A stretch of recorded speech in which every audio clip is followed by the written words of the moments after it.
Hello, folks. Testing. Let's see if this is working.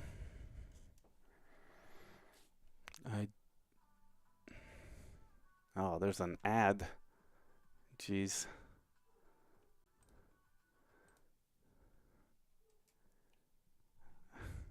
Yeah, I should have disabled monetization for the stream. Anyway, welcome everyone.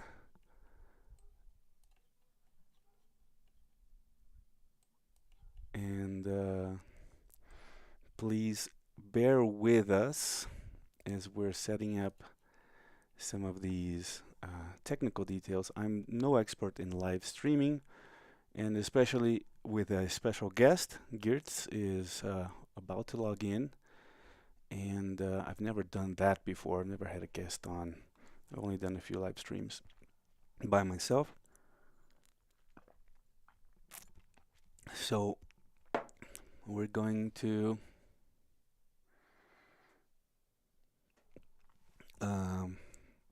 hey, hi everyone. Some people are saying hi.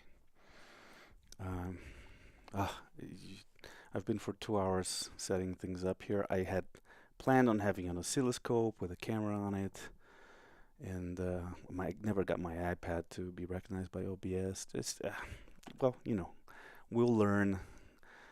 I'll get better at this.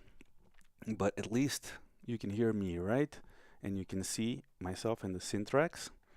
Let me see if Girts has already rebooted. He's rebooting and joining OBS Ninja. Okay, he's not on yet. So how about I start talking about the Syntrx II a little bit while we wait for Girts to join us. Actually, I'm going to close my window because there's a lot of wind. It's going to make noise. Hold on.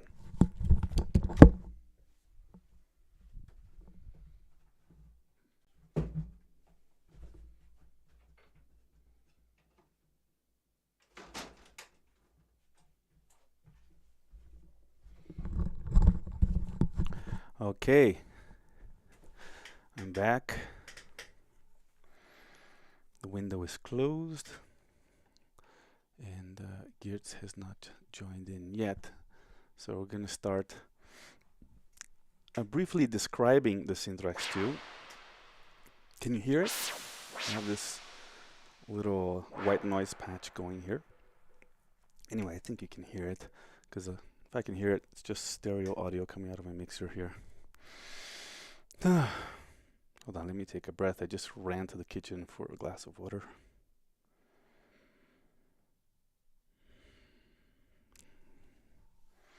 So anyway, the Syntrx II is Erica's second version of their reinterpretation of the classic EMS synthesizers such as the AKS and the VCS3. And it really sticks to that paradigm very closely. So basically you get the same kinds of modules that you get on the AKS and the same method of patching, which is via the matrix over here. And the difference being that this matrix is digital, so you don't use pins, right? You actually use this etch-a-sketch kind of control here, which is 2 encoders. Once you find the spot you want to patch, you just click on one of the encoders and it creates a connection. There are 3 levels of attenuation. So if you use the left encoder to push, you can get a bright LED, a less bright LED, and an even less bright LED. Well, it looks like there's 4 levels actually. Yeah, so bright and off. And with the right encoder, if you push the right encoder, it just turns on and off with the strongest connection, so full, no attenuation at all. Right now I have a little patch that I made here just to create some sound effects for a track I was working on a couple of days ago. I just wanted to do some filter sweeps on white noise to create transitions for the song, and that's what this is sounding like. right? And the effects you hear are the internal effects of the Syntrx II. Okay. Oh, here's Girts. Girts is gonna join us now. So let me just copy his link into OBS over here. Okay, he should appear. There you are. Hi, Girts. How are you? And I will unmute him. Girts, can you say something so we can see if we can hear you? Oh boy, we don't hear your audio.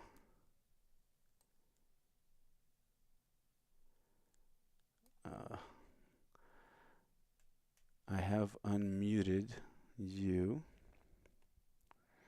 I wonder if I need to create another audio input. Hold on. Audio input capture. And let's see.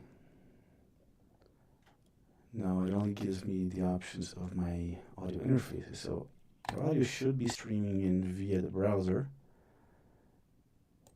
but I'm not getting it. Hold on. Width, height, page permissions. Let me see. Control audio via OBS. There's an option here. I wonder. Let me delete this. Oh, folks, please excuse the technical difficulties, and thank you so much for your patience. Oh, so there's a browser.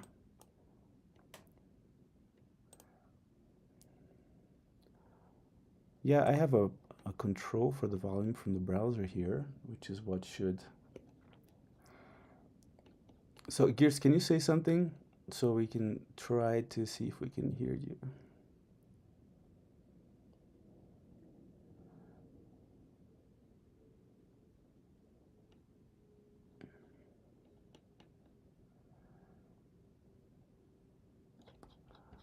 Control room, guests hear others. Let's see, solo talk. Enable director's microphone.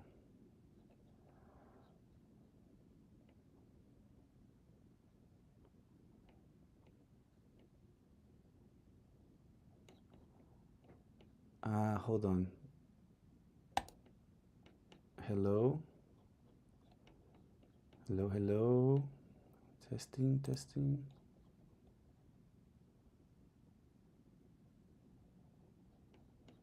Testing, testing. Audio from Girts. Not getting audio from Girts.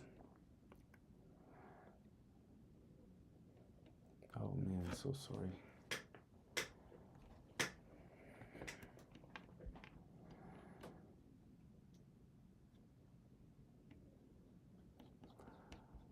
Girts has written me a message on Facebook. Okay. Hey, Girts, we can't hear you. So it's nice to see you there, but you can join the chat for now, I guess, and we can interact via text while I demonstrate the synthesizer. Okay. Well, it looks like Girts is logged off. I think he's going to try again. I think he's going to try to come back in. In the meantime, I'm going to continue the demonstration and the explanation of the Syntrx II. Okay, so as I was saying,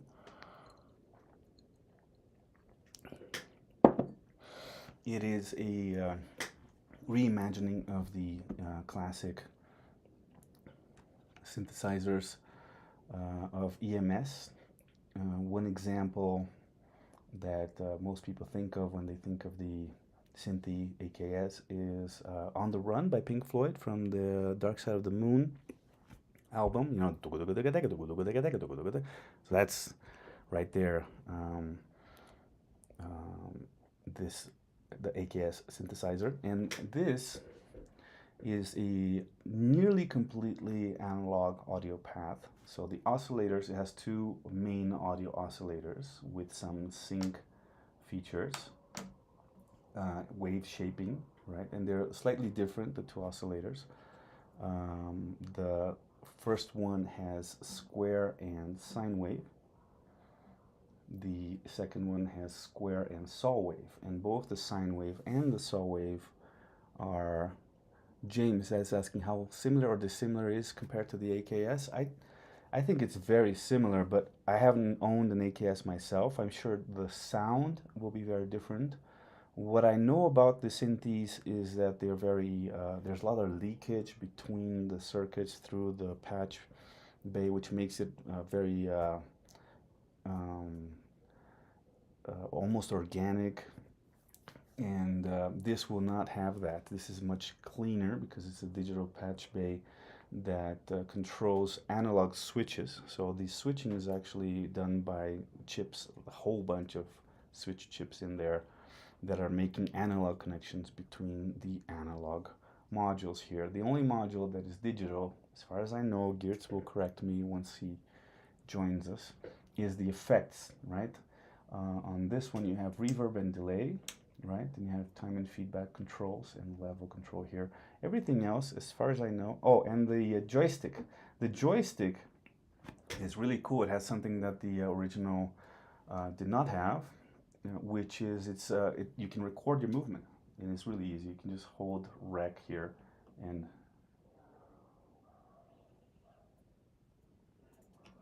oh, I hear something.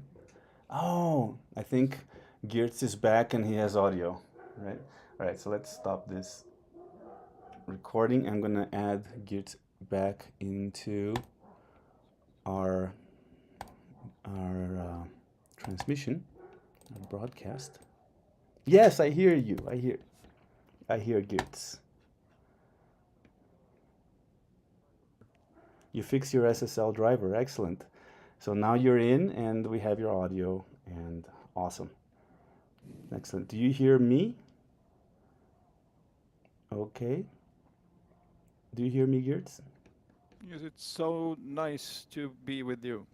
Nice to be with you as well. Yes. I'm glad we were able to figure out the technical issue. I wonder if Yes, I do, but I have terrible delay on video. Yes. Yes, okay. So there's a delay between me and Girts, so it's going to be a little weird.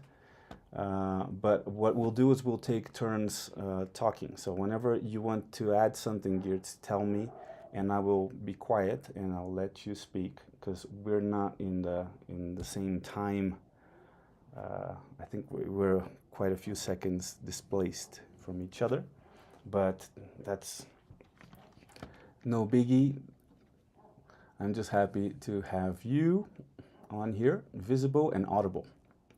So I was starting to explain, but maybe you should give us the introduction because, of course, you would know more about the Syntrx, such as what was the idea behind it and how similar or different is it from the AKS. That's what some people are asking about. So I'm going to give Girts the platform right now, and then we'll continue demonstrating. Go ahead, Girts, please.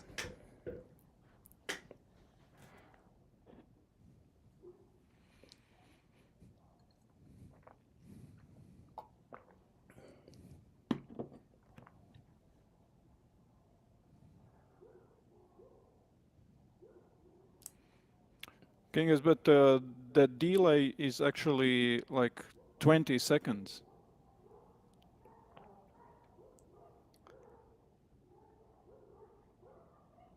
It's a lot of delay, isn't it?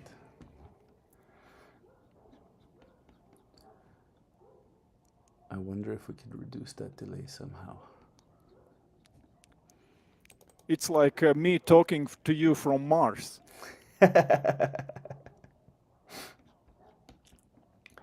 It's okay. You do hear me though, right?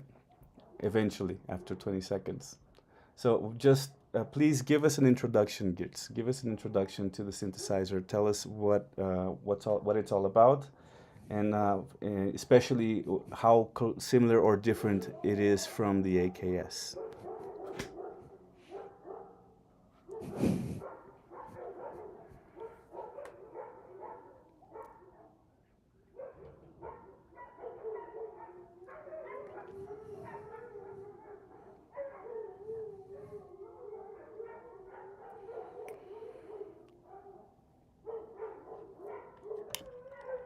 See, we had attempt to mimic AKS with the first Syntrx, and it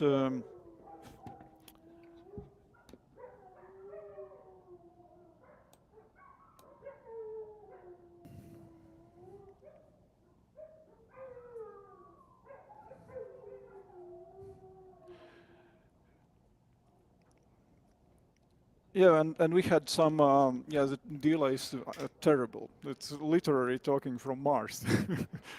So, but the thing is that we learned some lessons, and we accumulated some know-how with okay, 'cause it does not work at all.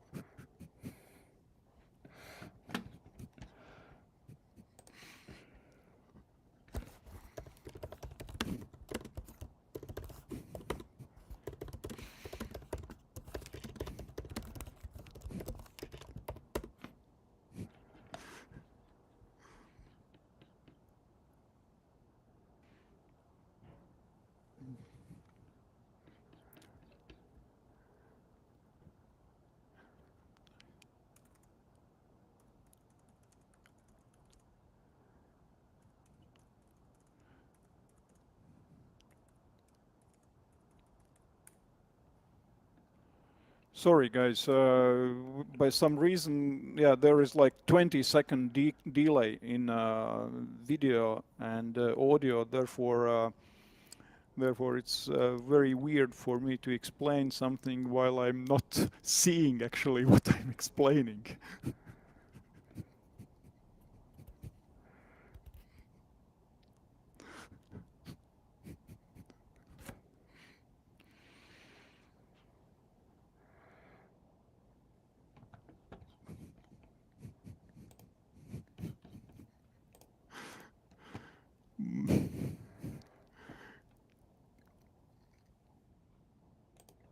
Let me, Kingus, please do continue with that one, and I will answer questions on chat.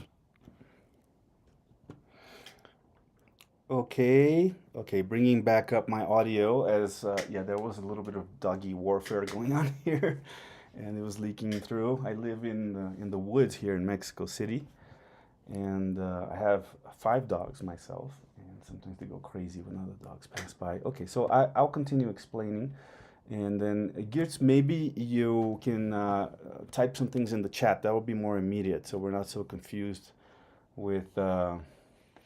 James, thank you very much for your advice. But I think right now I don't want to spend more time with these technical details. Let's just go on with it, and I'm going to investigate and study better ways to do live streaming with guests so that we can actually talk to each other and in real time, and that'll be better. So anyway, so like I was saying, the Syntrx 2, the Syntrx 1 was actually really nearly mimicking the AKS. This, Geertz was talking about how they've learned some lessons with the first Syntrx, and they decided to change some things for Syntrx 2. I know one of the things is there are no speakers anymore. The Syntrx 1 had some speakers. It also had different color. It was a cream color, and the effects, I think, was an actual spring reverb, an actual analog spring reverb, right? And this one actually has digital effects. It has digital effects. It has digital recording for the joystick, and the patch matrix is also digital, which is awesome because it allows you to save your routings, which you could not do with the original AKS. So that's one important difference between the AKS and the Syntrx 2. It's also, the Syntrx 2 is also much more stable. The oscillators will stay in tune, and there will be no leakage within the patch matrix. So you can think of it as an update and an improvement, an upgrade. I'm sure that Robin and the guys from EMS would have loved to have had the technology that we have today. I'm sure their intention was not to have it be unstable and leaky like it was. So right now I think maybe we have something closer to their original intention with this synthesizer. So I won't talk much more about the differences and similarities, but let's talk about the modules. The way I see the Syntrx II is it's a beautiful, simple synthesizer in that it has very few modules. So it really focuses and directs your attention to really getting the most out of these simple elements.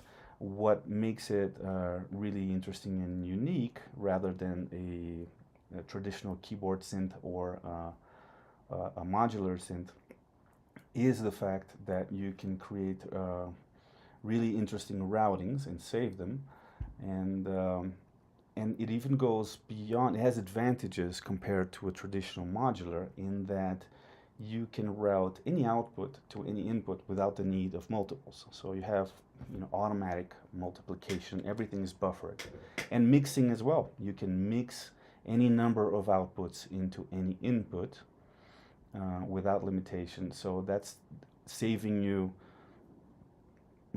any number of mixers that you might have needed or mixer inputs, as well as any number of buffered multiples, right?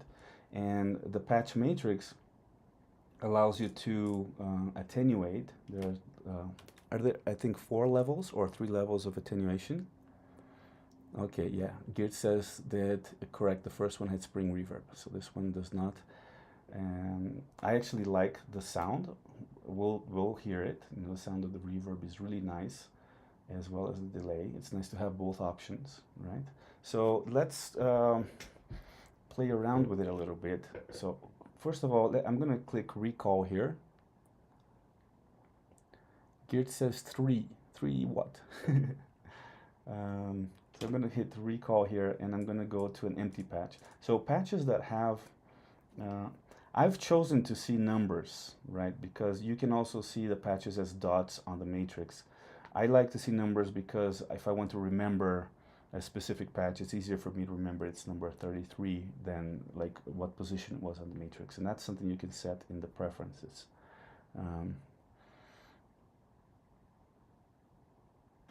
Loud Paul says, yeah, sometimes I wish there was a master patch matrix thing on my Eurorack, but it would be impossibly big.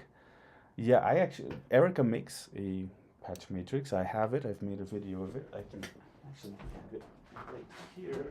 Easy to show. So it's this thing here. So I think this was probably what gave you guys the. Oh no, this came after the original Syntrx, right?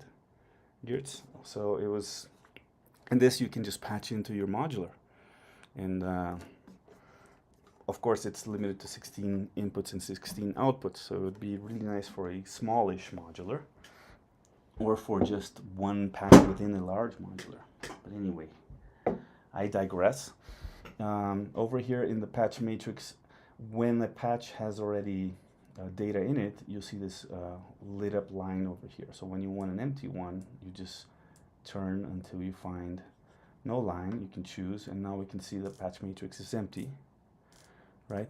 Geert says there are 3 levels of attenuations: off, gain 1, 30%, and 70%. Excellent. So it's the same as the individual patch matrix. Okay, so what should we do first? How about we have a listen to the oscillators, right?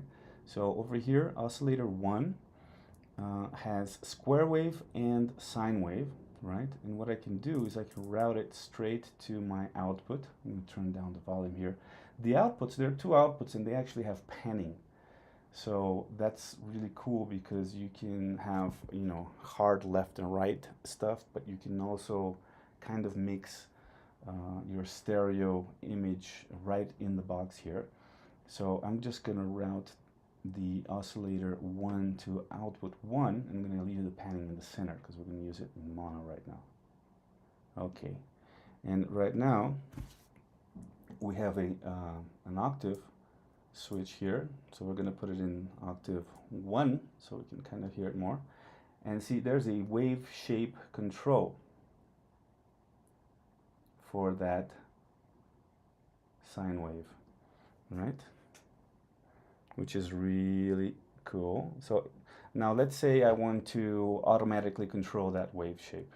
I could now patch oscillator 3, which is mainly meant to be used as a LFO, right? You can put it in key follow and it goes up to audio rate. And you can use it as a third audio oscillator. But it's really nice to use it as an LFO.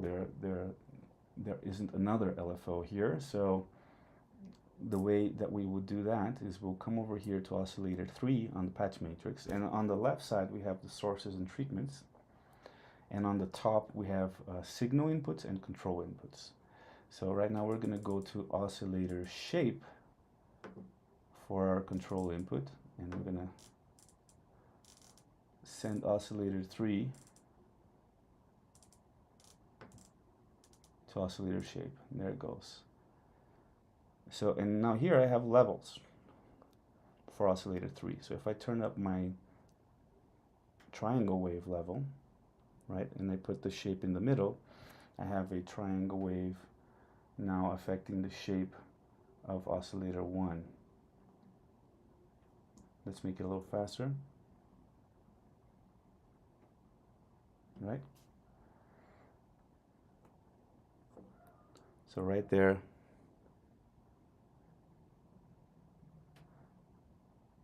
without using a filter or anything, we're already getting quite a bit of tonal variation from just the wave shape, right?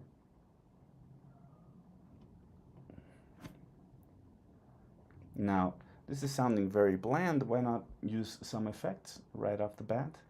And as you will see, the effect section doesn't have a dry-wet control, doesn't have a mix control. The way you mix dry and wet is by sending both the dry and the wet to the output, and then controlling how much effect you want with the level control over here.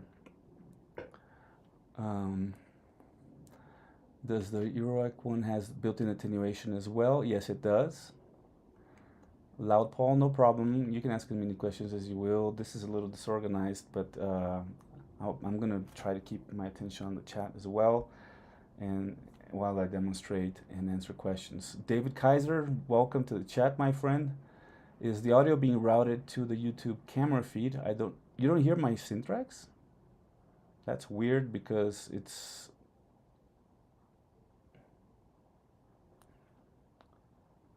Oh, you guys are not hearing. Weird. Let me check my audio input capture here. Preferences.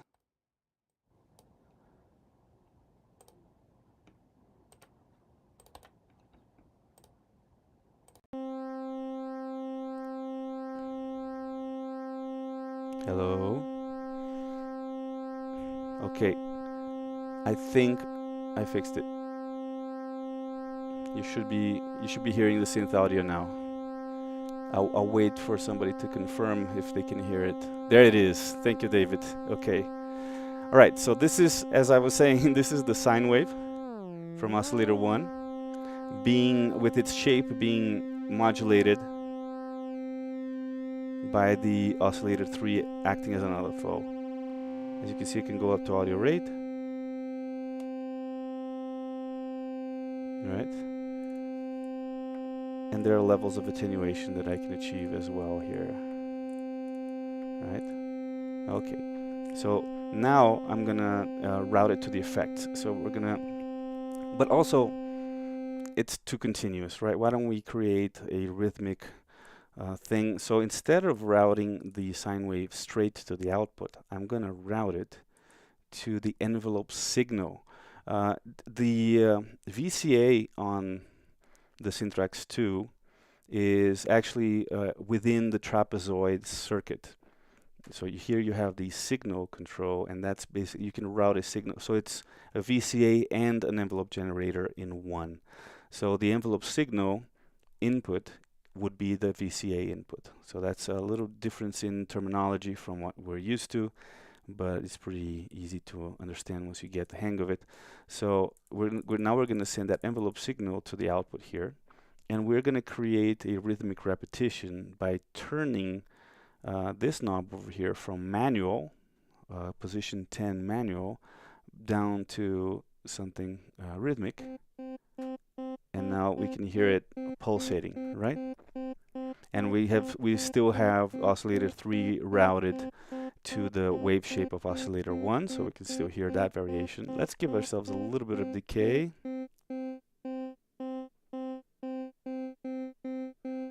Right, make the attack a little sharper. And here, the signal, this is the VCA audio knob, right? If I turn that down, we don't hear it anymore. Okay, so now we're going to send that same envelope signal to the effects, and the effects to the output. Now I could send the effects to output 2, and that way I could record. For example, if I'm recording, I can record the dry sound out of output 1 and the wet sound out of output 2, and when I mix, I have more flexibility. But right now we're just going to route them both to the same, and there you have it. This is the reverb, and here's my level control. So this is now how you set dry and wet, just by how much effect you want, right? Since both dry and wet are routed to the output here. Let's play around a little bit with the parameters of the reverb, right? So I'm going to turn up the feedback. It can be pretty epic.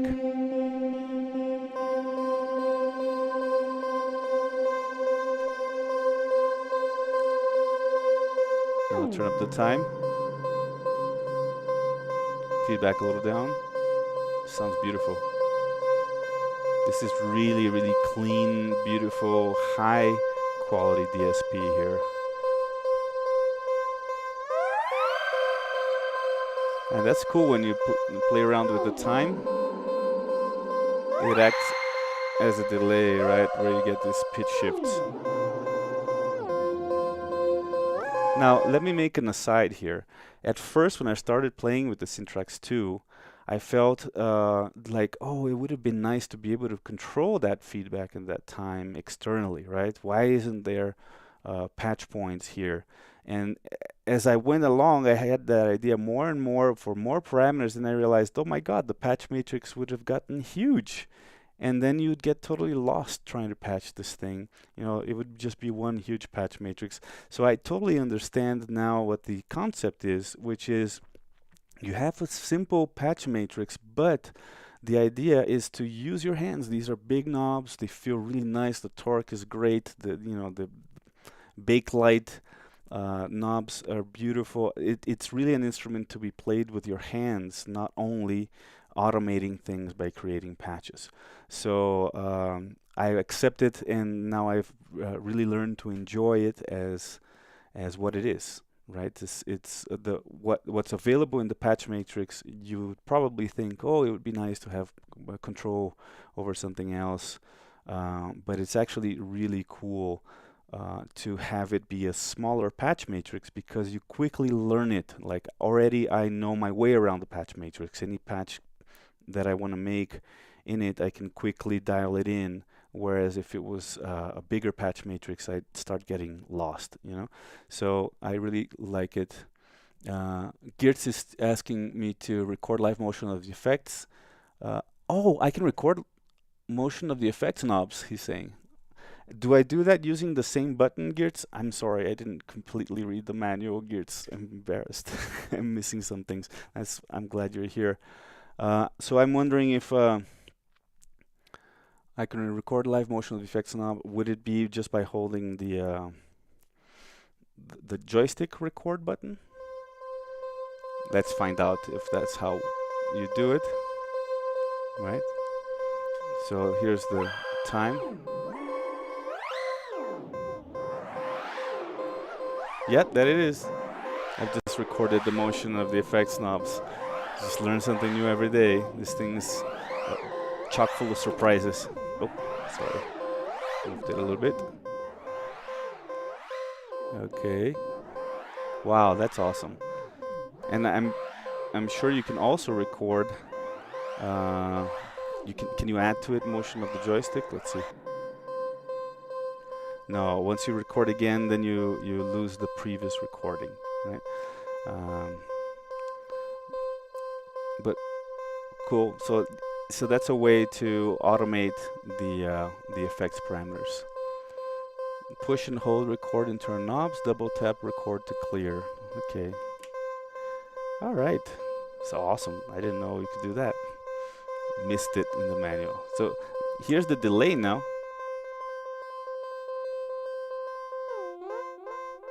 Also sounds really beautiful. Crystalline, high quality effects here. And of course you can just, during performance, if you just want to make it dry, you can just turn the level down. You don't have to go into the patch matrix. The hand of Lenin is asking if it's just effects. Could you route delay to the joystick then record? No, the delay is not available in the patch matrix, except for the in I/O, right? Inputs and outputs. So,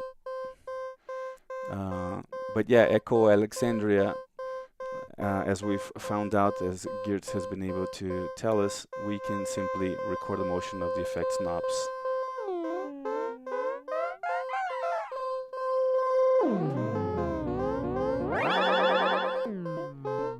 And there it is. That's so cool. Ooh, now I wonder if I change it to reverb, will it maintain the recording? Yeah. Cool. So I've changed it to reverb now, and it's my motion record. The motion record is still active. I haven't lost it.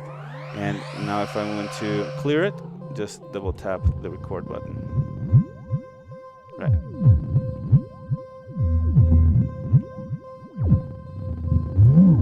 Oh, I think I have to go back to delay for that to work. Yeah, there you go. All right, so there's the effects, right? We've looked at trapezoid, we've looked at how to use it as a VCA, right? By routing audio signals through envelope signal I/O. Okay, sounds so cool. Any other questions? Okay. Now, what should I do now? Does anybody have any suggestions? Let's listen to the filter. How's that? The filter it has a high pass filter knob, a low pass filter knob, resonance control, and level control, right? And it has this little switch here which says high pass filter on top, there's emitter position, and low pass filter on the bottom, right? What this does is the filter is always high pass plus low pass, right? This doesn't change the filter response. What it changes is what the CV is controlling. So if I route the trapezoid, which is our envelope generator, if I route that to the filter, I can determine if I want that to affect only the high pass knob, right? The high pass pole or cutoff frequency, or the low pass, or both together, making it effectively a band pass filter, right? So let's have a listen to that. I'm gonna go ahead and move my patch, recall another empty patch here. We're gonna use the saw wave from oscillator 2 now. And the oscillator 2 has only a single output, and the way you determine which wave you're using is with the level controls on the oscillator itself. It's got square wave, pulse wave, right, with pulse width modulation control. It's the same wave shape knob, and a saw wave as well, right? And over here you have a switch for oscillator 2 shape, which allows you to determine what the shape control affects. So you can have it affect only pulse width, only the saw, which goes from a saw to a super saw with many steps in between. Not steps, it's continuous, of course. And in the middle, it'll affect both together, right? So right now I'm going to turn square all the way down, saw all the way up, and we're going to route oscillator 2 to the envelope signal, right? And I'm going to send that envelope signal to our output right there. No, actually, we're going to send it, sorry, not to the output, we're going to send it to the filter. So envelope signal to the filter. And now we're going to send the filter.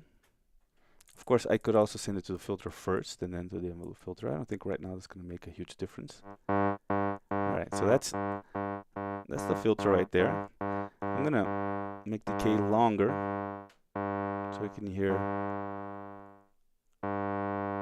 more clearly the effects of the filter sound.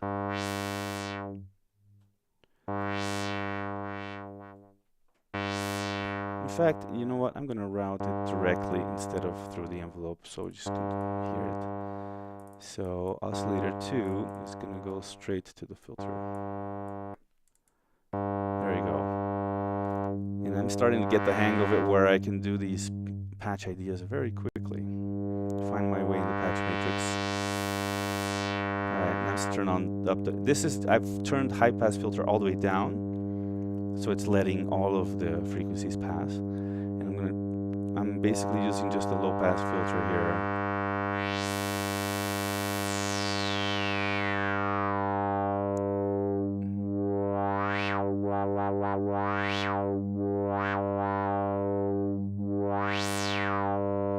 Sounds nice, right?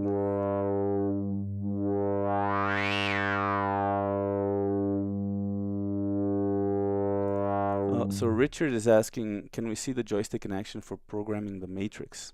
Oh yeah, you can move around the patch matrix with the joystick rather than with the encoders.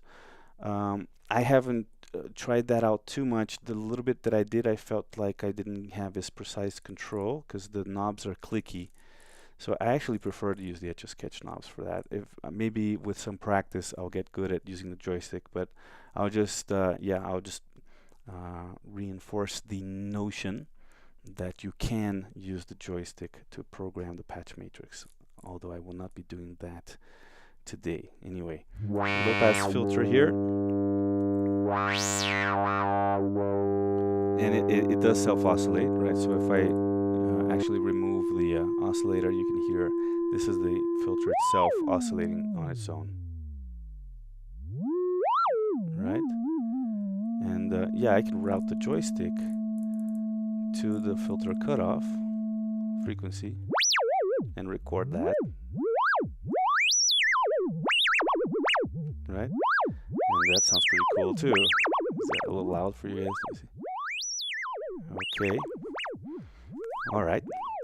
So that's the filter. Now, if I right now I have it in the middle. All right, hold on. Let's reset this. And we'll bring back the oscillator. Back to the filter. Okay. And now we're going to route let's do a couple of things. I'm going to actually route the oscillator back to the envelopes. Well, no, to the filter first. And then the envelope signal, the filter, instead of to the output, we'll send it to the envelope signal. And we'll send the envelope signal to the output. Right? As well as, so what am I doing wrong here? Hold on. Oscillator to filter, filter to envelope signal to the output. I'm doing something wrong.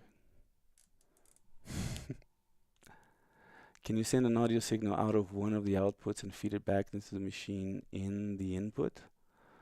Yeah, I'm pretty sure I can. It has input 1 in the matrix here, so yeah, you can do that. You can feed it back to itself.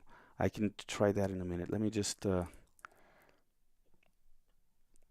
I've got the envelope signal, filter going to envelope signal, Ah, okay, I missed the dot here on the matrix. This is the filter. All right. So what I can do now is route the trapezoid to control the filter frequency. Right? So now we're getting the envelope, filter envelope control here. And I have the trapezoid attenuator right on the trapezoid module here, so I can determine how much. Yes, and Girts is also saying that the Syntrx II has an extra output, which is scope out, and you can just route that directly to one of the inputs via the back panel. But you can, oh right, because we don't have a signal input on the input of the matrix. I was looking at a source, not a destination. Sorry about that. Yeah, the way to feed it back would be to use the scope out on the top here into one of the inputs in the back panel, and then you can do feedback that way. So you can send out both audio or CV. Cool. Thank you, Girts. Thank you for being here and helping me out. Okay, so now right now we're hearing the trapezoid affect the filter, right?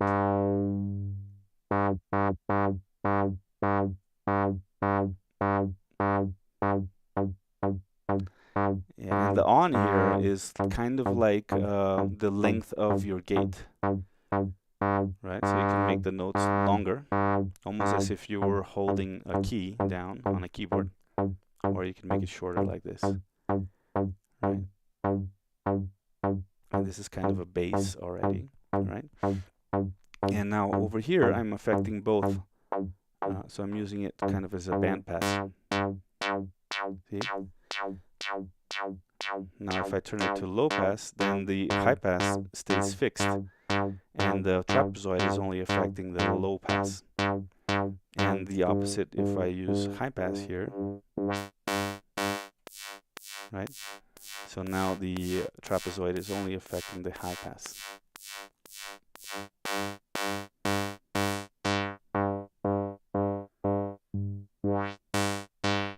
Okay, we have a question from a viewer here. Let's see what it is.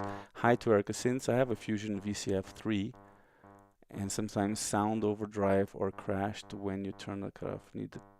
Well, this is not related to this synthesizer, so I'm not gonna answer questions that are not about this synth. Roland, I suggest you reach out to Erica directly for that. Girts is saying the scope out is normal to both inputs, so it's automatically in feedback loop. Oh, cool. All right. So there's a whole bunch of interesting tweaks in this synthesizer that you'll learn as you read the manual and play around with it and experiment. So why don't we go to the sequencer? The patch matrix being digital, you can use it for other things, right? Erica were really smart to use it for other things rather than just patching. So if I hold Shift and a gate sequencer here, it's now a sequencer, and I can activate steps.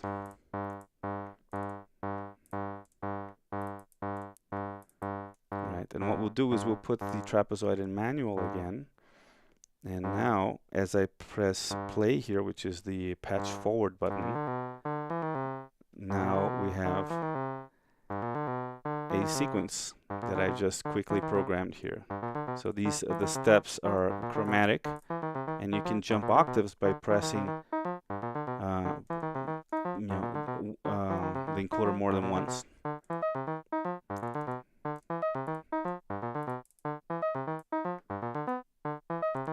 Very cool. Right, and steps you don't activate don't trigger the gate. You can trigger the gate manually as well, and that'll hold it like that. Right? Why don't we use some effects again? So I'm going to send our trapezoid signal output. Oh, I have to go back. I have to go back to using it as a patch matrix. Sorry. Just make sure you do that. If you don't try to patch while you're in the sequencer. Let's turn the pitch down here. Octave down. Very nice.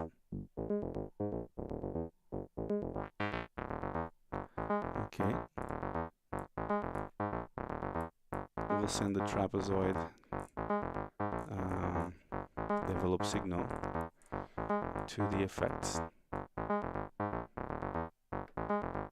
and the effects to the output. And we'll use reverb.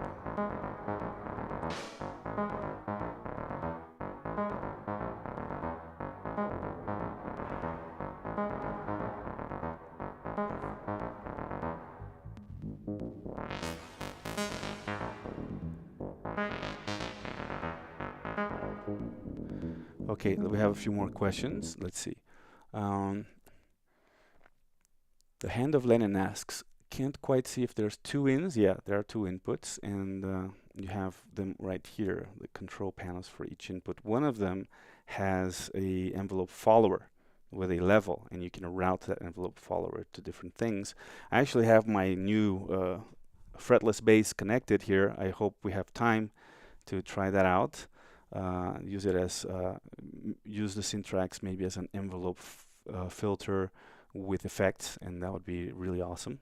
We'll get to that. Input 2 does not have that. It has only a mic or line selector and a direct or inverted version of the signal, and you can use both these inputs for CV as well as audio, right?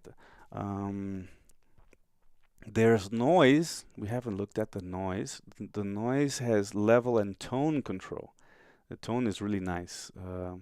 Let's just listen to that real quick. Let me go to a new patch. I'm going to save this patch. This is how you save patch. Just hit save. It's going to ask me if I want to save it on slot 9, and I'm going to push in, and now it's saved. So I can go back to this patch later if I want to. Now we'll go to an empty patch number 10, and I'm going to route the noise straight to the output here, just so we can hear what it sounds like with the tone. So here's the tone all the way high. I'm going to slowly turn it down.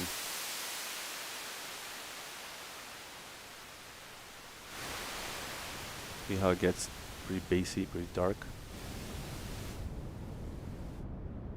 Right, this is super dark right here. And you start opening it. And it feels, I'm not sure if it is, but it feels like a tilt filter, whereas as you go higher, it cuts lows as well as boosting highs and vice versa. Right? Can I record motion on this? No, because it's not digital. This is an analog part of the circuit. Okay. So that's the noise. It sounds great through the filter as well as the first patch that I showed when we were starting out. Okay, so James Woolster is asking, the biggest question I'm dying to find out, can you take an external input, play and play simultaneously with internal sound? Yes, there's no reason why you could not, because you can all just route that through. So for example, if I, let me just do it, just plug in my bass here. It's my new fretless. I'm actually a bass player. Most people don't think of me as a synth guy, but so I already see the input LED light up when I play it. Right? Let me route that input 1 to the filter. Let's remove the noise for now, and we'll send the filter to the output. Input 1 level here. My volume is up on the bass. Okay, and volume, output volume.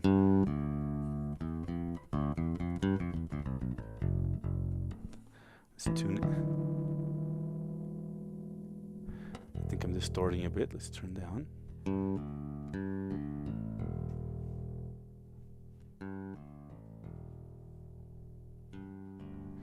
Maybe I'm distorting on my, yeah, there's a little bit of distortion up on my preamp pedal here. Okay. Yeah, that distortion was from the pedal, guys and girls. Okay, so now I have a filter control here, and now let's control the filter with the follower. I'm going to send the envelope follower output to the filter frequency and envelope follower level here. And we're going to use the low pass. There it is. That is the bootsy sound.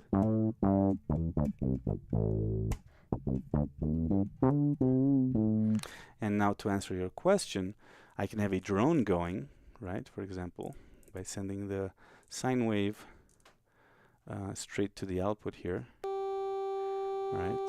And let's control its shape with the LFO from oscillator 3, oscillator shape, and we'll make it low frequency, and we can turn it up a bit. And now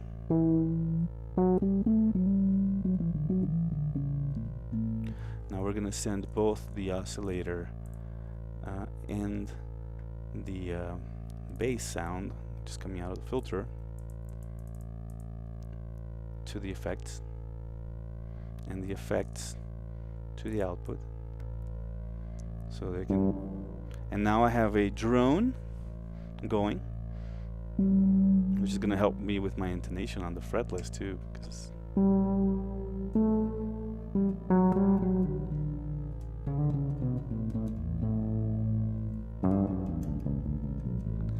maybe less effect a little bit.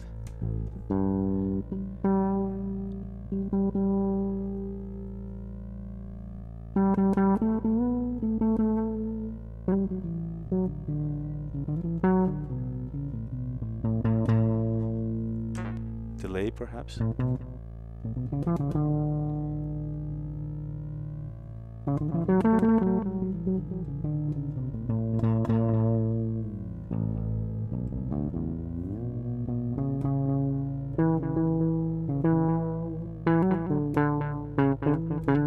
if I play the bass strong, it opens up the filter more, right? If I play it softly, it closes.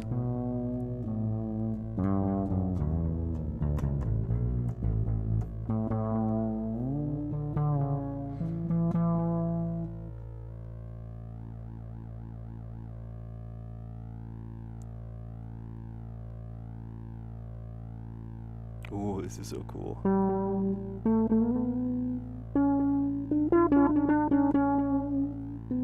Oh, I could do this for hours, guys.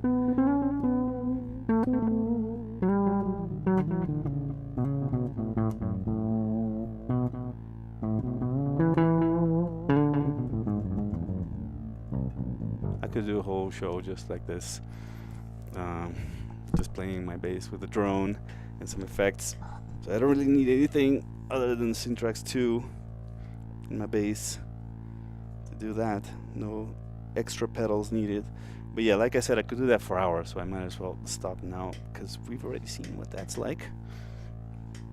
So let's see other things. I can FM one oscillator with the other easily, right? Like let's send oscillator 2 to frequency control of oscillator 1.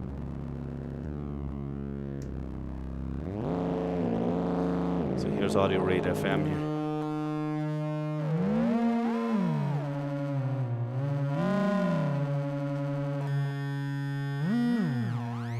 I can sync them, right?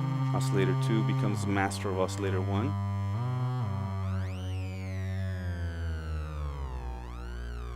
Let's turn down effects a tiny bit.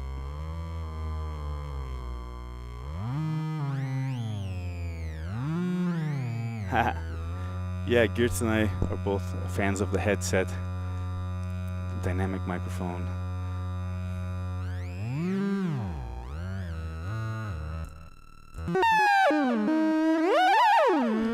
Yeah, so like noise maker territory here. Okay. What should I try next? Does anybody have any? Oh, sample and hold, please. The number says. Okay, Lord, let me back up. Somebody says bass sounds killer. Thanks, James. Can we get the second oscillator in there cross modulating? I just did that. Geert says you can send the gate from the envelope follower to the trapezoid, and you can have Syntrx signal only when gate is on. Right? That's a good idea as well. And I can use that, for example, to affect the drone, the oscillator drone. So if I'm not playing, it shuts up, which can be cool. Dunumba says sample and hold, please. So let's have a look at the sample and hold. Right? The sample and hold, it shares the same output as the oscillator 3 here. There's two outputs for oscillator 3, and the second output can be selected to be either the square wave from oscillator 3 or the sample and hold, and that's this switch over here. So if I put it up, then this output will be will reflect the square wave output or pulse wave output. Sorry, I'm having hiccups here. Let me have a sip of water.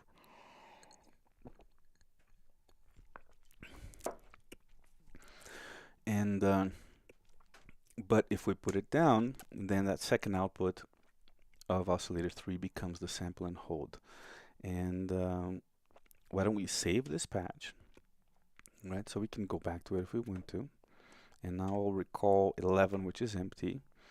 And so let's do something simple here. We'll send the oscillator sine wave to the envelope signal.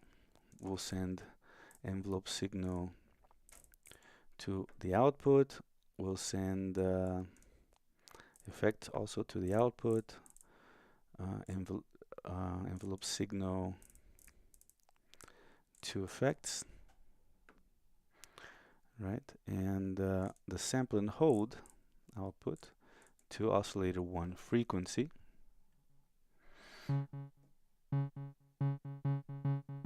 And we'll set the sample and hold to free. And we have obviously, I mean, a lot of people forget about this. The sample and hold is a sample, it's not a random sequence until you route something to its input, a white noise, right? You can also use any other CV and make it stepped, but yeah, some sample and holds already have the noise routed to them, but here we don't, so we're going to route the noise to the sample and hold input. And now as we turn it up, there's the sample and hold going on there.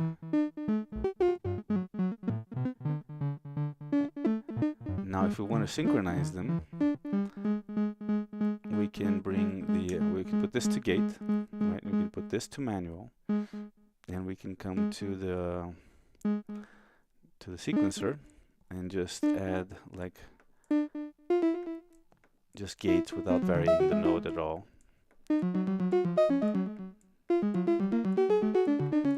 Right? If we want to change this tempo, hold shift and turn left encoder. Right? And there it is, there's a sample and hold. Doing our R2D2 impression. Right? I can raise the level of the sample and hold and get wider variation. And why not route that LFO, triangle LFO, to the wave shape, oscillator shape, so you can get a little bit of tonal variation there too. Set the noise tone to a brighter setting. There it goes. But it works with a low setting as well. Miss Antidote is asking if it costs more than your car. Only if your car costs less than 1,800 euros, I think. That's how much the synthesizer costs, which I actually, honestly, full disclosure, I work with Erica Synths. I'm a partner and I'm probably biased, but I do think this is very cheap for what this synthesizer is. Actually, the quality of workmanship, you know, how solid it is, how beautifully designed, you know, just honestly, 1,800 is, I actually thought it was more. Until when I was surprised when I saw it in the page, when I saw what the price was. But yeah, here's R2D2 meditating. Very cool. And of course, the noise tone will affect the amplitude of the sample and hold, as well as the sample and hold level over here. And now if I route, instead of the white noise, if I route the LFO to it, we'll get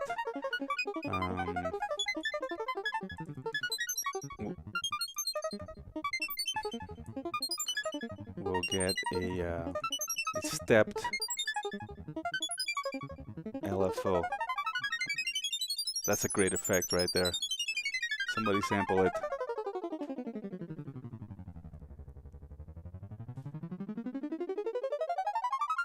Randomization density.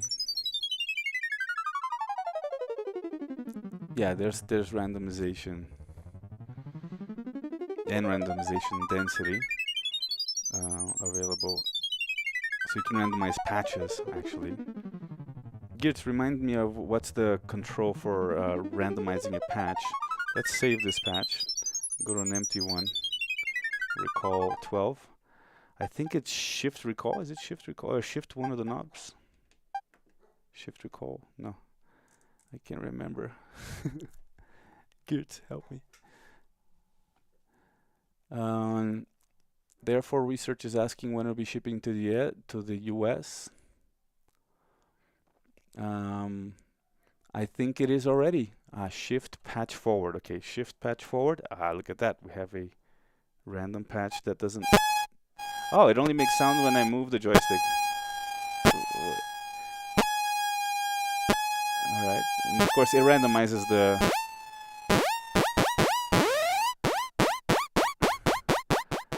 Randomizes the matrix, but not the knob positions, right? So you still have to. You can make adjustments to optimize the patch that you just randomized. Let's randomize another. Cool. You can just do that until you find something you really like. Here's some Space Invader shit.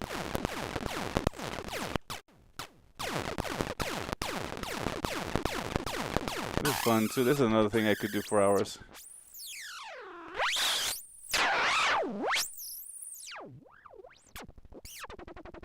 Very experimental.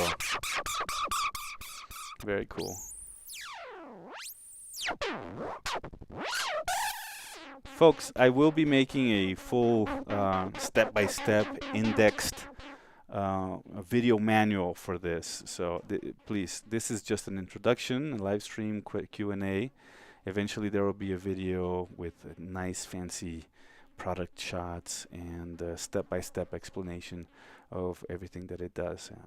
I'll be working on that within the next month or two. Just so you know, because this has been a little bit of a haphazard demo, and I apologize for it. I haven't had as much time as I would have liked with the synthesizer. So, nothing like doing full randomizers live. Yay, right?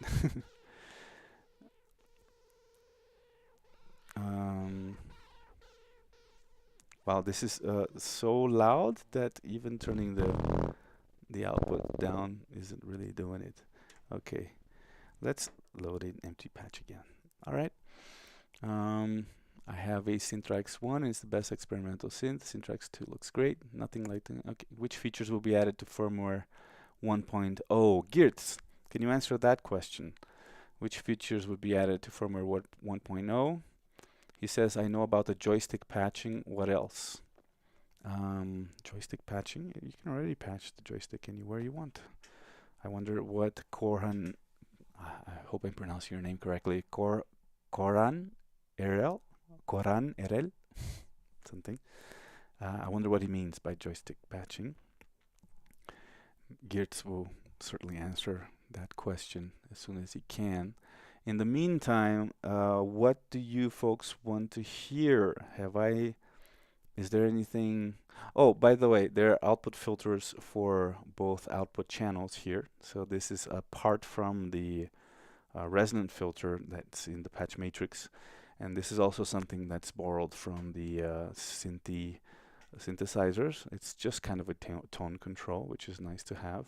And there's a ring modulator, which I haven't shown you. Let me maybe quickly. Okay, Koran says, sorry, I mean you can now go around in the patch bay with the joystick and patch live. Uh, oh, my pronunciation was good. Okay, thank you. So let's send the ring modulator to the output, right? And the ring mod has a selector switch for the source for input B, and I'm pretty sure that input A is whatever you patch into it. So we're gonna patch sine wave to the ring mod A. There it goes. Let's turn that up, and we'll use oscillator 2 as the source. We'll turn off the sync, and this is ring mod over here.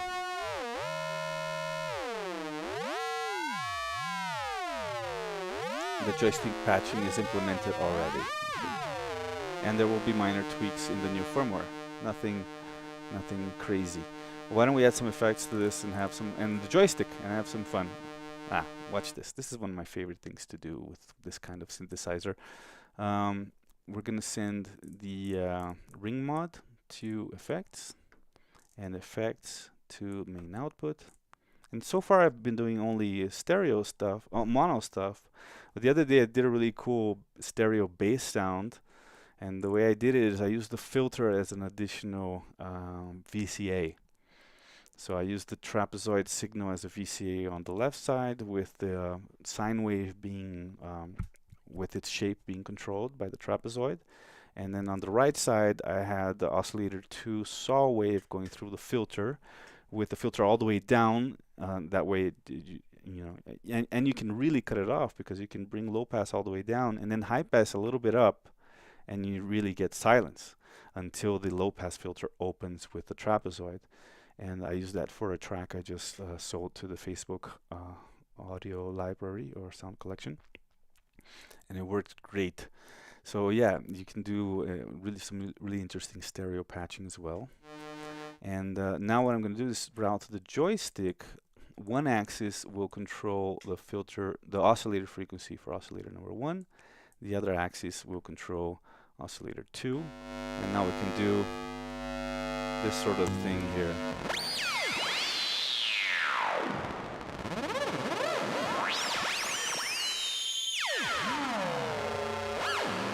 Now if I put it on,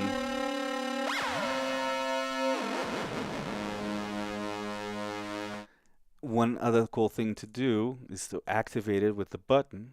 So what we'll do is we'll take ring mod and effects out of the output, and we'll route them to the trapezoid. So ring mod and effects are going to envelope signal, and then we're going to send the trapezoid to the output, the effects as well. Oh, actually, we want the trapezoid output.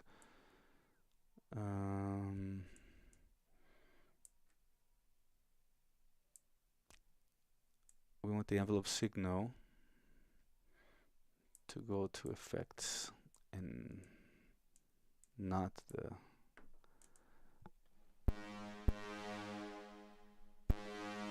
So now when I press the button is when you get it, right? I'm doing something wrong. Oh yeah, I routed the trapezoid, not the envelope signal, to the output. Sorry, I was getting. Right? So now, why is it trapezoid still triggering when I have it on manual?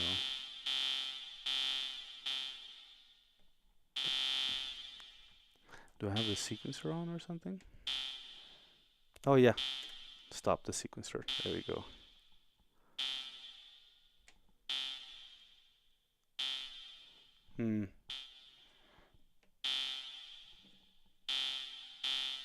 Yeah, I don't know what I'm doing wrong here. The trapezoid is triggering. Maybe I should turn off my bass to gate. Anyway, we'll figure that out at some point, but mainly the idea here is that now I can use the gate button to activate this patch, and then use the joystick to modulate the frequency of my 2 oscillators as they go into the ring mod. You can bring up their octaves too to get more tinny sounds here. Awesome, right? Classic AKS type idea. All right. M Block is asking what type of filter. That's a good question. I think it's a two-pole, or is it a four-pole, Geertz? Can you answer that question? I knew that at some point and forgot. Oh, Steven says not until late April shipping. I must be mistaken then. I did think. Oh, Geertz has just said that we start shipping end of this week. So yeah, that's good news, Steven. Geertz, make sure you change that on the website if it hasn't been changed yet. And let's see, I think I missed some questions. Cool, thanks. From what I've seen, yes, the instrument is complete and doesn't need any new features. I thought the joystick patching is a new addition because I hadn't seen it in the Loop Pop video and the first Erica Synths video. Anywho, looking forward to receiving mine. Okay. I'm guessing that it will not overload the circuits when using randomizer. I don't think so either, James. I'm pretty sure things can get pretty hectic and noisy, and but everything is buffered, and going through op amps, the op amps limit and mix the voltages in such a way that you might get distortion, but you won't really damage anything. So what else? It says April comes to Latvia earlier, says Koran. Right. Geert says both filters are 4-pole and they're in series. Right, so we have a 4-pole high pass and a 4-pole low pass. And again, you can turn them into a band pass by just controlling the CV with the switch in the middle here, where it controls both high pass and low pass simultaneously. Sorry, I missed. Can you send a clock to delay? I don't think so. I think the delay is controlled only manually. I know there isn't a delay clock input over here on the matrix or in the back. Maybe there's MIDI.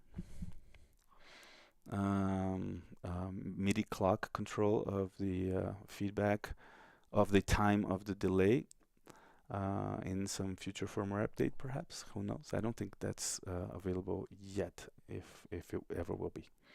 And how about we use it to make just a normal sound, like a synthesizer bass sound, using MIDI keyboard. I have my KeyStep Pro connected to it over here, and as far as I know, if I use MIDI channel 1, so let's save this patch and recall an empty one, and quickly make kind of a bass kind of a patch. So we're going to send the square wave of oscillator 1 and oscillator 2 to the filter. We'll send the filter to the envelope signal, which is our VCA, and we'll send the envelope signal to the output. And I can already see that the trapezoid is triggering oscillators, and we want to send the filter to the output. No, we're sending it to the envelope signal and the envelope signal to the output. And we need to send the oscillators. No, we already sent the oscillators to the filter. So, all right, so this should be sounding. Why is it not? I did something wrong, folks. What did I do wrong here? Okay, let me think about this again. Oh, right, the levels, the oscillator levels, perhaps. There you go. Yeah, and the octaves were too high. That's it.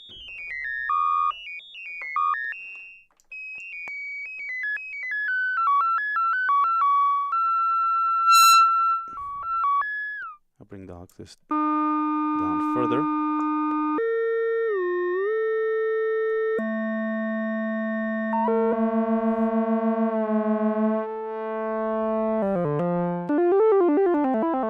There you go. That's simple. And I'm still getting that trapezoid triggering even though it's on manual. Maybe I have a problem with my knob here. This wasn't happening before. Geertz, do you have any idea why I'm still getting a periodic triggering of the trapezoid. Maybe let me see if I can pull out the MIDI if that helps. Nope. Yeah, maybe there's an issue with my prototype. Steven, nice idea. MIDI sync is technically possible. Right. Cool. Clock to sequencer to sync with modular rig. Yeah, that you can do. There's a gate input. So you can send an external gate to run the sequencer.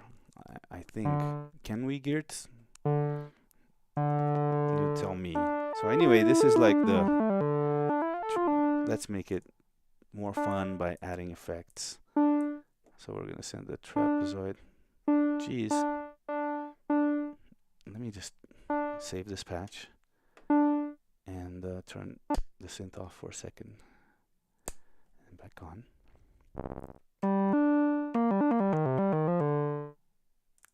And no, it's still, yeah, the trapezoid is still triggering periodically for some reason. I think I may need to have a look at that knob over there. All right, and we'll send the trapezoid, the envelope signal to the effects. And the effects to the output. The trapezoid needs to be adjusted via trim pot. Sometimes it happens when the instrument heats up. Okay, thanks, Girts. I'll go into that trim pot later to make sure that when it's on manual, then that it's not triggering by itself. In the meantime,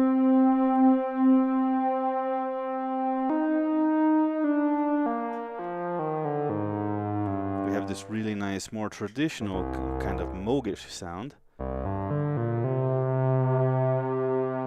I can modulate wave shape with LFO and give it a little bit more motion.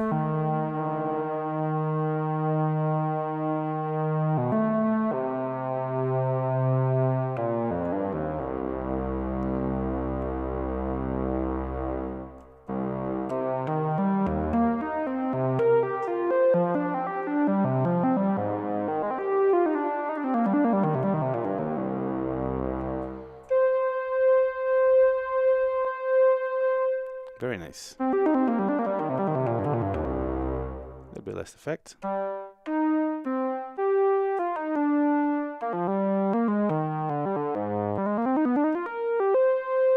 Yeah, which is this kind of thing wasn't what you would use the AKS for, because it was very it was definitely only pretty much for more experimental crazy stuff, because the oscillators weren't super stable or precise, which is not the case here. You get very stable, precise, and in-tune oscillators to use for this kind of more traditional patching, East Coast type, right? American East Coast. And why not send the noise to the filter as well to add some grit to that sound? So let's hear that.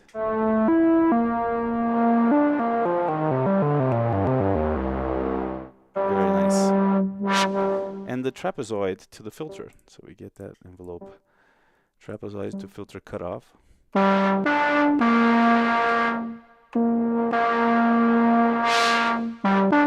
Now that was too much noise. We have a level control for the noise here. Very nice.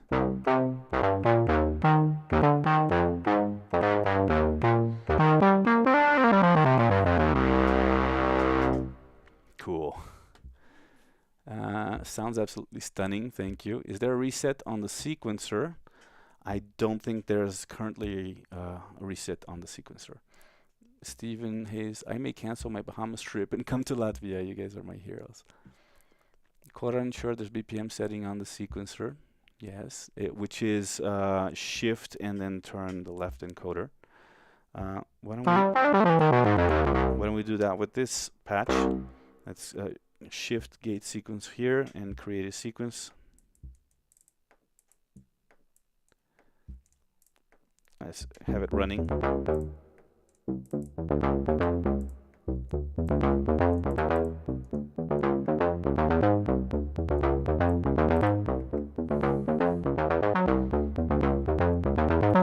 sequence right there. And now if I want to change the BPM, I just hold shift and turn the encoder. See? Left encoder. And I think now I can use the keyboard to transpose my sequence. Can I not? Yep.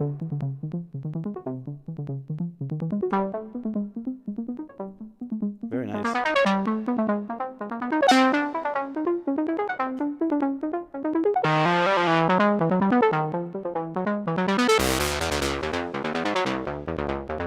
Effect. So we get delay.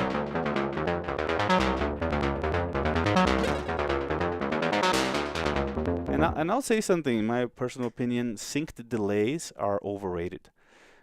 I think you kind of lose the fun of a delay when it's perfectly synced to the clock.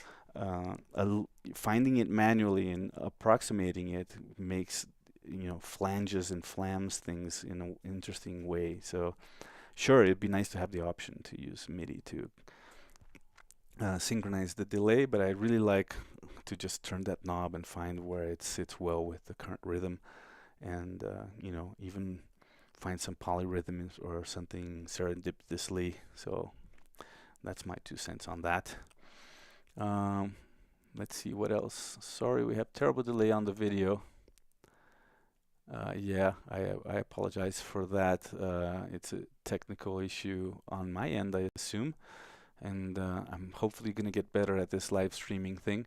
So we've been here for an hour and a half already. Maybe it's been long enough, but I'm going to wait to see if anybody wants to hear or see anything else that I have not covered. There's a gate length setting. How about humanized sync delay? Yeah, sure. Perfect. Shift encoder for sequence rate change. Thank you. Adjust blood alcohol level with CV. Can you use the sequencer to modulate parameters like FM? Yes, you can. There's a page for that. Push and hold the left encoder and turn the right to adjust gate length. Okay. You should all go to Riga, by the way. Great town, lovely. Yeah, I really want to go to Riga. I think I'm gonna go to Berlin for Super Booth. And I don't know, maybe I'll jump in the back of Girts' bike and run up to Riga for a gig or something. Yeah, Girts says there are 2 more layers on the sequencer that are added to the joystick. So then you just route, as if you were routing the joystick, you route it to any parameter you want, and those extra sequencer layers will be controlling those parameters. So what else? Any more questions? Anything else that I should demonstrate? If not, I think we can probably call it for today. I'm gonna wait a little bit to see if anybody has any brilliant ideas. But I think that most I've shown the envelope follower with an external input. I've shown the white noise. I've shown oscillators with sync, oscillators FMing each other, wave shape control, oscillator 3 LFO, the sample and hold, the filter, the ring modulator. I've mentioned the output filters. I've shown the effects. I've shown the trapezoid, and I've shown the joystick motion record on the joystick. MIDI control via a keyboard, the sequencer. Would you please make a VCF ping with delay patch? Okay, let's see about that. Okay, so I'm gonna save this patch again. This is so cool. Oh, it's asking me if I want to override. See if there's something already in that slot. You can it'll ask you if you want to override it, and there's like a check for yes and an X for no. Right, so the patch becomes a display, and there we go. We've saved it. Let's recall 14, which is empty, and so you want to ping. How would I ping the filter? So send like the trapezoid signal straight to the filter input, right? And then let's hear that filter. And we'll make a rhythm on the trapezoid here. And we'll turn on the resonance.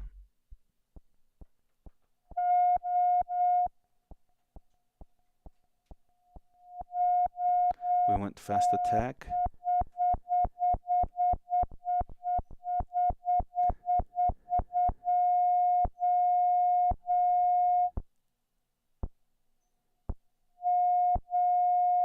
It's kind of doing the opposite of pinging. When it gets the trapezoid, it shuts off. What could I use to ping it with? Maybe the square wave from the LFO. Let's try that. So square wave from the LFO to the filter. Square wave level. And turn up the resonance. Yeah, it's doing kind of the opposite.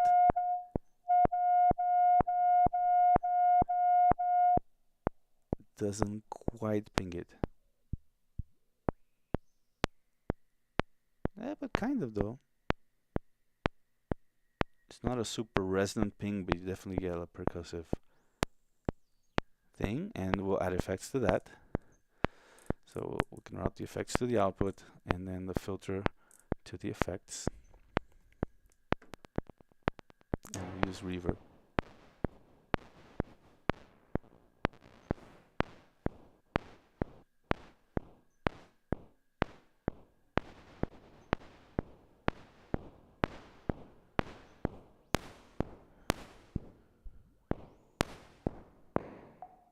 Oh, there we go. Look at that pinging. I just brought up the high pass filter. There it is. Yeah, you have to cut some of those lows to get it to really ping. Oh, that's beautiful. Thank you for the idea.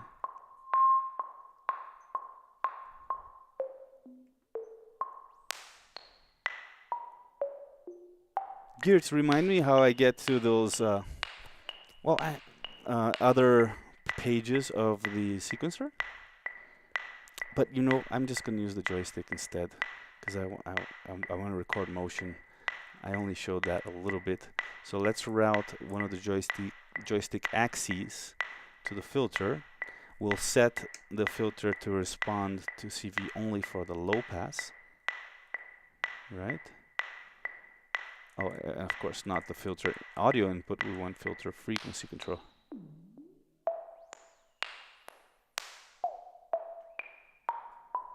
Make it a little faster here. Oh, right, it's actually the oscillator here. Oh, right, so why don't we route the other axis of the joystick to oscillator 3 frequency. That'll be fun. Alright, and the other one is the filter frequency.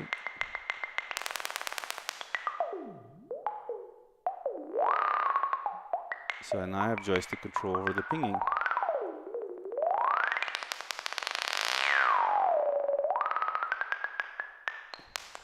Very nice. Shift left encoder, right, Girts? So let's go to sequencer. And we'll shift and push in the left encoder. And now we can create a sequence that will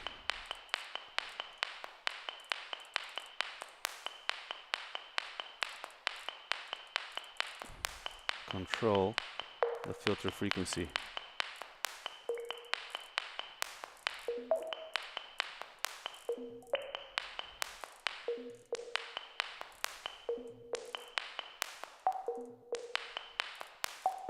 Yes, this is the screen for the CV, the modulation pages of the sequencer. Right, and I can get another one that I can use for that LFO speed, which is our current clock.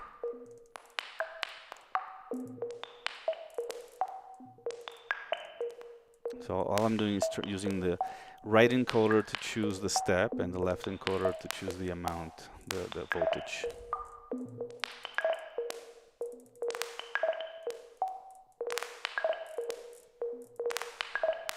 So now I've created a sequence, and that's routed along with the joystick, and I can add the joystick movement to that.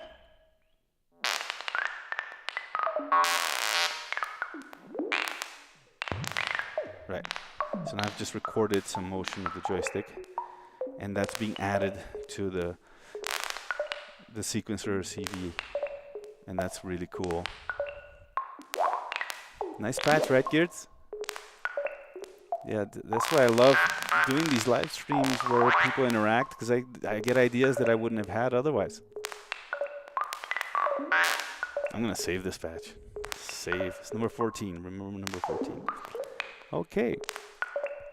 Now there's a whole bunch of things in the configuration menu, but you know, I'll get to that when I do the official video manual for the synthesizer.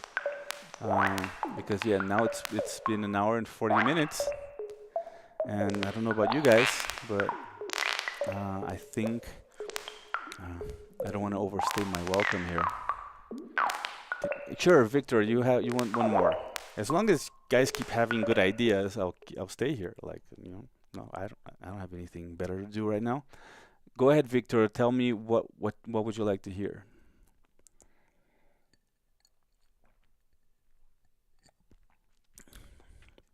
Kevin is asking about the trapezoid. Yeah, the right now I need to go into the trim pot in the back or inside. I don't know. I have to find out where the trim pots are, because the trapezoid is triggering even when it's supposed to be on manual. That wasn't happening before. Girts mentioned that that could happen if it warms up. It is very warm here. It's Mexico City, and I get a lot of sunlight straight from the back of the studio here. I put some like flimsy drapes up, but they're not doing a great job. So yeah, it's very warm here. That might have affected the trapezoid circuit, and there is an adjustment for that, which I will do once I'm done with the stream. So ring this filter ping with itself. I wonder what you mean by that, Victor. Ring the filter ping with itself. I'm not sure I understand. Okay, Q, can you play a sequence and change attack decay envelopes? Sure, let's do. I think we can recall. Let's save this. Yeah, this patch has been saved already. Or has it? Yeah, it has. I'm gonna recall. Was patch 13 the one with the sequence? No, that's the pinging, I think. You know what? I'm just gonna make a new patch. It's so easy to patch with this thing. I think it's actually faster and easier than using cables, to be honest. I've been using this synth more than I have a giant modular right here, and I've been using this pretty much for everything these days, since I got it, just because it's so much fun, so easy, and you can save. Anyway, so you want a sequence, and you want me to change the attack and decay envelopes, right? By the way, there is decay control on the matrix, so you can automate the decay of the trapezoid. Okay, so let's create a simple voice here. I'm gonna get the oscillator 2 to the filter to envelope signal to the output, and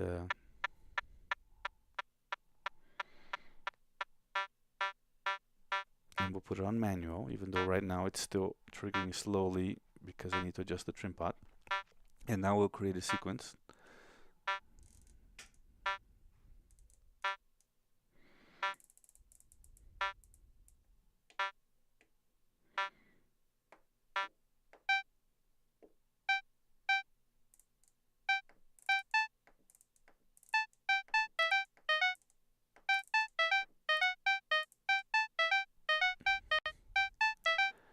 All right,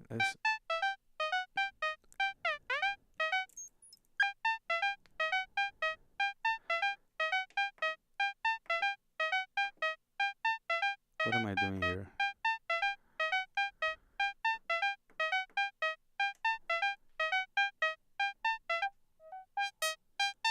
All right, it's a simple sequence.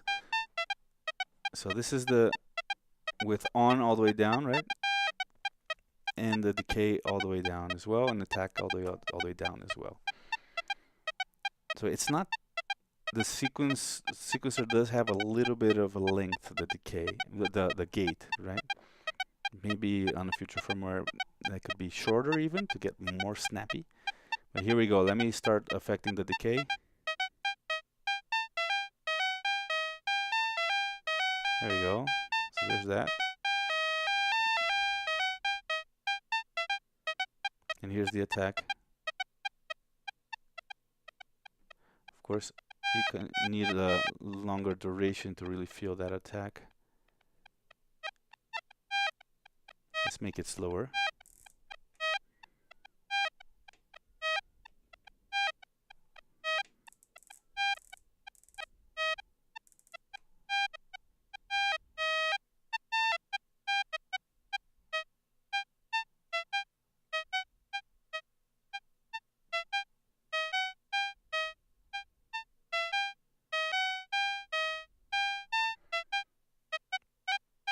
There you go. Okay, let's see any more questions. Thank you for doing this. Can you play sequence change attack? Okay, ring modulation. I did show ring modulation, Victor. Maybe you weren't here. Did I save that patch? Recall. Maybe it was 9. 8. That's just noise. Oh, you know, it's so easy. I'm just gonna start from scratch and route it. So I can route the sine wave of oscillator 1 to ring mod A and just send the ring mod to the output as well as the effects, and ring mod to effects, and I can choose the input here for the ring modulator source B. So that can be oscillator 2, oscillator 3, input 1, input 2, noise, the filter, or sign. I don't know what that one is. I'll find out later. Anyway, let's try oscillator 2. And here we go. Here's the ring modulator. And again, here is it controlled with the joystick. So we're going to control each axis. With each axis of the joystick, the frequency of one oscillator. And there you go. Alright, so that's the ring mod. Is it either or with reverb or delay? Yes, it's either or. There's a switch between the two of them. And they can't be added together. And the switch is 2 positions. If it was 3 positions, maybe there would. But honestly, I like it like this. I like to be able to choose between reverb and delay. Plus, I have the Zen delay, which sounds amazing with this thing. I don't have it currently patched to demonstrate because I was going to show the internal effects. But yeah, you can maybe use the built-in reverb and then use an external delay. You have MIDI keyboard connected and it's on some high note. Ah, that's true, Girts. Thank you for bringing that up. That's why my sequence was sounding so high. I was wondering, why don't sequences sound so high? Of course, the keyboard transposes, right? If you use the keyboard plus the internal sequencer, then the keyboard will be transposing the internal sequence. Cool. So I just pulled out the MIDI. Now let's save this patch and turn the synth off, back on, and recall. Yeah, there it is. Yep, that's zeroed, like reset the frequencies. Yeah, I just pulled out the MIDI cable and turned the synth back on. Thank you for bringing that up, Girts. Okay, let's see. Steven says, sorry if I'm being dense. No, this is what we're here for. But again, trying to imagine how I might sync sequencer with my modular ones running same BPM. Not gonna be enough. Gate trigger each step. Yeah, that's a good idea. I'm not sure if it's currently implemented. But yeah, it's just if the sequencer will advance by using the gate input, that would be cool. Or even just the button here, which is the same. You can use MIDI clock, right? That's one way, Steven. If you have some kind of way to generate a MIDI clock from your modular clocks, then you can use that. But yeah, the external gate would be better, of course.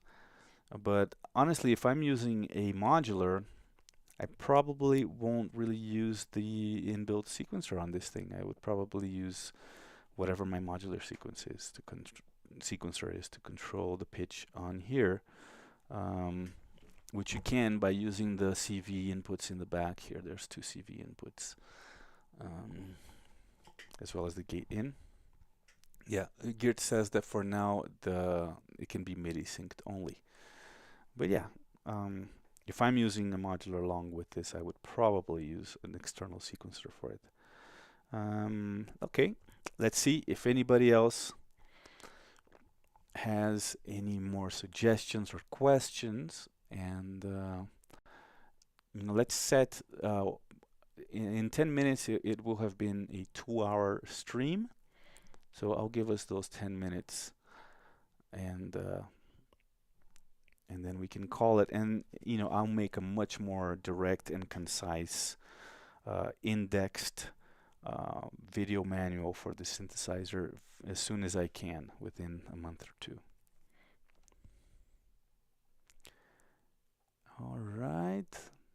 Any more questions? In the meantime, I might be talking about what I feel about. I love this synthesizer because I think it's a philosophy that I've been more and more prone to adopt in music production in general, which is the old adage of less is more, and fewer elements with more quality is what it's all about. Like, I don't know, I think of, for example, Lauryn Hill's record, The Miseducation of Lauryn Hill. Most tracks have just bass beat voice, maybe an acoustic guitar, maybe. And the point is to have extremely careful and masterful and execution of each one of those elements, and have them be clearly present and audible, and have a clear function. And that's how I see this synthesizer. It doesn't have a million oscillators, a million effects algorithms. It only has one envelope generator, one LFO, one filter, and that's what makes it so cool. And the patch matrix is small and limited to not every parameter, only a few parameters. And that really helps you focus, and you push your creativity, to find out how far you can go, what kinds of things you can do with what's available here. The palette is, let's say, small and limited, but that doesn't limit the quality or the impact of what you create with it.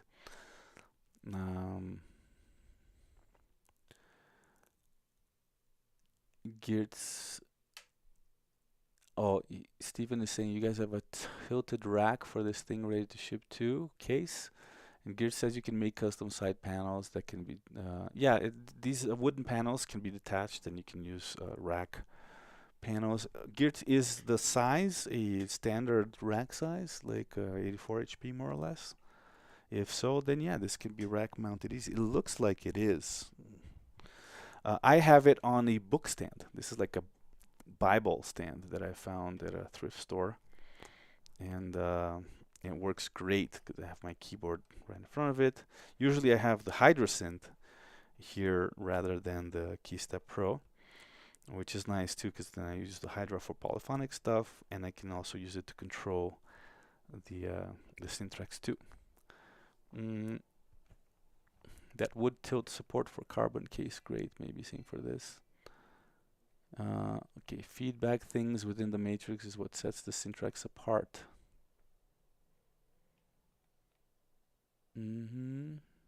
Cool. So Geertz, maybe you would like to have the word, talk a little bit, say some things. I'm going to stop talking and wait for you to finish hearing me, and maybe give us some final considerations.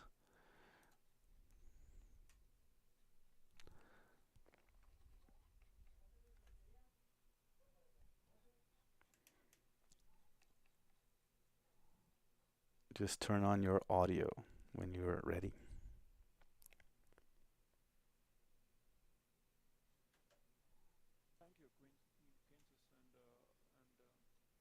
Can you turn up your volume? Thanks, Kinsis, There you go. for making this happen. And yeah, thanks, Quintus, for making this happen. And thanks everyone who asked questions, who participated in a stream.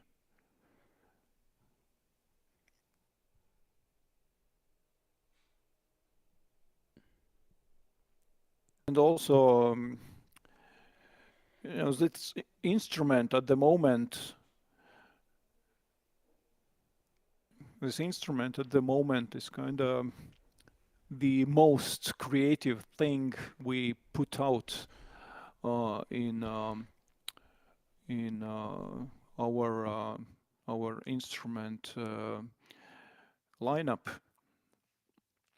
We have some more even more extreme instruments on mind, but the thing I wanted to say and channel it to the universe is sad news which struck us yesterday, because my dear friend, a teacher from Riga Technical University, Maris Zeltinš, who was key designer behind the Syntrx schematics. He was genius designer. He passed away yesterday, and I exchanged an email with him about some next developments on Sunday at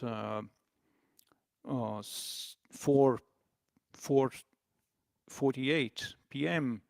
And next morning, his colleague called me and said that he passed away, COVID.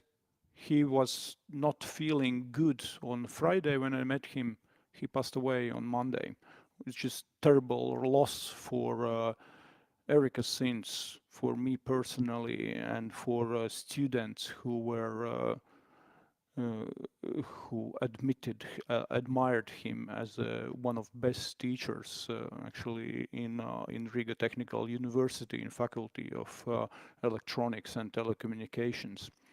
So this instrument is a tribute to his genius work and to what we actually achieved together. And there will be few more instruments we are about to launch, which are developed mainly by Maris, I mean analog parts.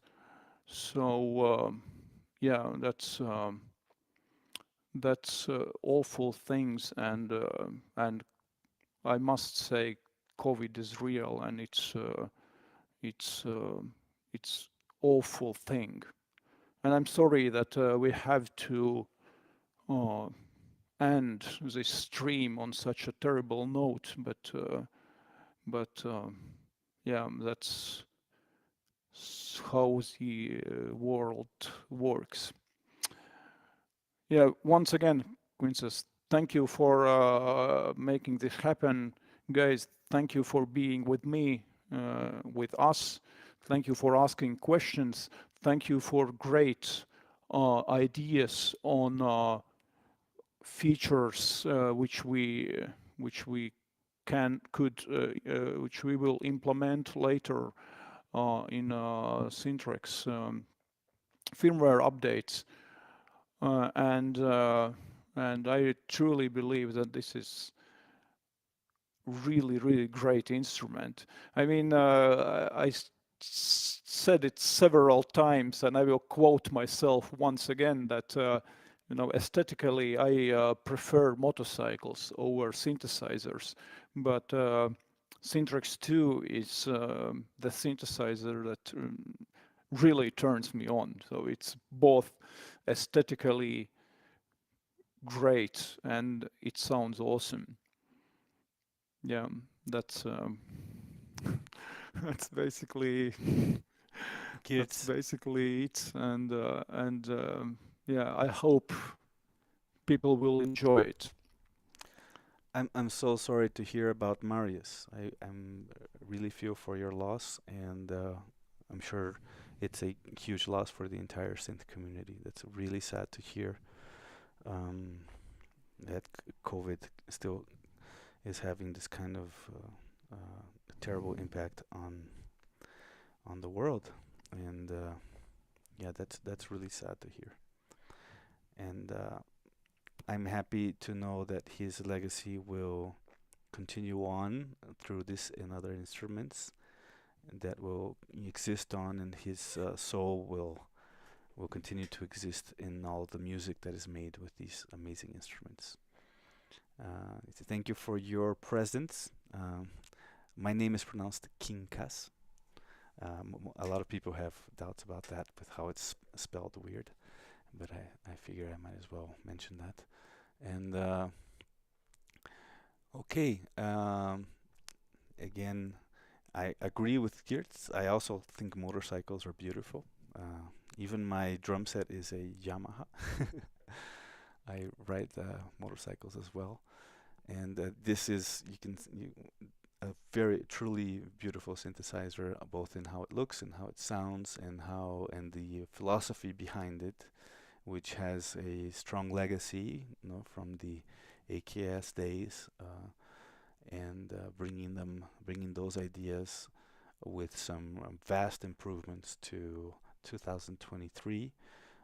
That speaks, volumes on Girts and Erica Synths' vision, as well as Maris's genius in designing.